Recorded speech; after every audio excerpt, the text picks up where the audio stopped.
primera cápsula que haré para esta séptima junta del Consejo Técnico Escolar. Ya estamos a finales de mayo, ¿qué tal, Bueno, y tiene que ver con el pensamiento crítico. Pero primero es importante comentar que la escuela, la familia y la comunidad son espacios de interrelación e interdependencia. Entonces, ¿cómo construir pensamiento crítico? Bueno, pues todos van a estar interrelacionados, pero en primer lugar, nuestras aulas, para que esto sea así, deben ser ambientes dialógicos. ¿Qué hacer? Bueno, pues abrir espacios que promuevan miradas desde diferentes perspectivas. Fomentar que los alumnos y las alumnas construyan y la construcción del pensamiento propio. ¿Y por qué? Bueno, pues uno, nos permite justificar, fundamentar y emitir juicios, pero desde la argumentación. Dos, reconocer el empleo de lenguajes considerando los contextos y las situaciones específicas en cada caso. Tres, emitir opiniones, por ejemplo, por escrito, orales o de cualquier otro tipo y poder justificarlas. Cuatro, reconocer las reglas, las teorías, las tradiciones idóneas, las costumbres. Cinco, desarrollo de razonamientos desde una lógica que sea coherente y clara. 6. Pues nos da sensibilidad a las condiciones y circunstancias específicas para el contexto para desarrollar proyectos, ensayos, hipótesis, es decir, que los estudiantes puedan aterrizar sus saberes en prácticas conocidas cotidianas. 7. Desarrollo de la curiosidad para elaborar hipótesis y establecer vínculos entre una y otra cosa.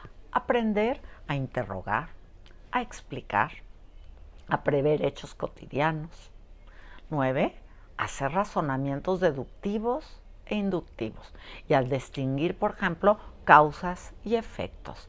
Formular y explicar problemas con distinto grado de complejidad, ¿no? O sea, no quedarnos nada más en un nivel. 10. Capacidad de búsqueda, de organización y presentación de distintos tipos de información, ¿no? Relacionar, por ejemplo, conceptos, establecer principios y criterios, formular argumentos, dar explicaciones. 11. Valorar críticamente las ideas, las creencias, los valores, tanto los propios como los de los demás. 12. Comprender la realidad del otro como un principio ético de una relación ética y entender la diversidad. 13. Comparar situaciones parecidas para transferir los aprendizajes de un contexto a otro contexto. 14. Leer de manera crítica, analizar y aclarar textos, reconocer las múltiples interpretaciones que estos textos nos ofrecen y poder hablar de ellas. 15. Desde esa perspectiva, leer no implica solo decodificar signos lingüísticos, también es reconocer que las palabras y las palabras de otros se construyen en nosotros y nosotros en ellas. Es una comunicación dialógica. 16. Comprender la escritura como un proceso de diálogo inter e intrapersonal que nos permite desarrollar procesos y que nos va a ayudar a profundizar en los significados para poder ser comprendido. Es fundamental podernos expresar con claridad, defender nuestras ideas o rebatir opiniones, ¿no? Queremos formar estudiantes que sean sensibles y autónomos. ¿Estamos de acuerdo? Cuando nosotros formamos estudiantes de este tipo y hacerlo desde una mirada que incorpore además la comunicación empática y asertiva, y esta transmine en nuestros encuentros y las relaciones con los otros, bueno, pues nos va a llevar todo esto a un pensamiento crítico. Y este nos permite entender, argumentar, detectar, discernir, analizar las competencias necesarias, por ejemplo, para la vida y trabajar en colaboración y comunicación. El pensamiento crítico y la creatividad están también muy relacionados. ¿Qué significa entonces ser crítico? Ser crítico es hacer un juicio o tomar una decisión. Pensamiento crítico es utilizar una o varias estrategias mentales para evaluar una determinada cuestión y hacerlo desde una perspectiva sistemática, organizada y reflexiva. Por ejemplo, es cuando le damos vuelta, ¡uy! Se cayó mi collar, ni modo. Cuando le damos vuelta en la cabeza analizando diferentes perspectivas, bueno, pues hasta que encontramos una posible explicación. También es plantearnos, como les decía, hipótesis y a partir de ellas hacernos preguntas y no nada más a contestar preguntas, porque son dos cosas diferentes, preguntarse y contestar, y queremos preguntarnos. Matthew Lipman, creador de filosofía para niños, opina que tener un criterio es también tener esta sensibilidad al contexto, ser sensible en el contexto que se va dando. Y él siempre habla de que los niños y las niñas deben preguntarse. Esa es la base del pensamiento de filosofía para niñas.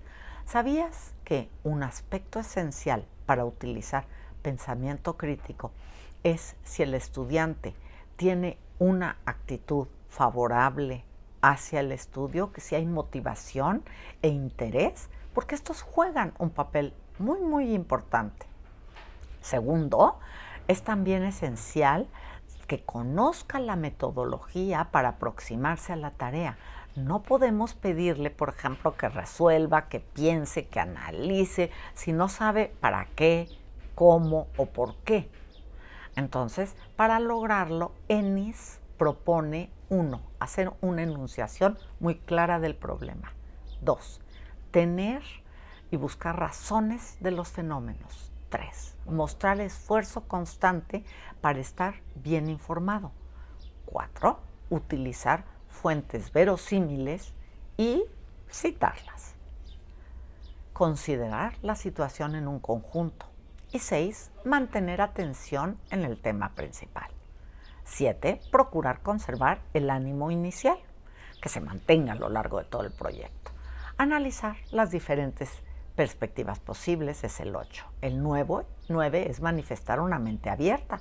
El 10 es mostrar una tendencia o una postura, pero también a ser flexible para modificarla.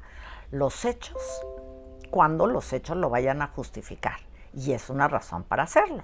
11, buscar precisiones a medida que el tema lo amerite. 12, adoptar una forma ordenada de actuar al tratar con varios actores que forman parte de un conjunto completo. 13, procurar la aplicación de las capacidades del pensamiento.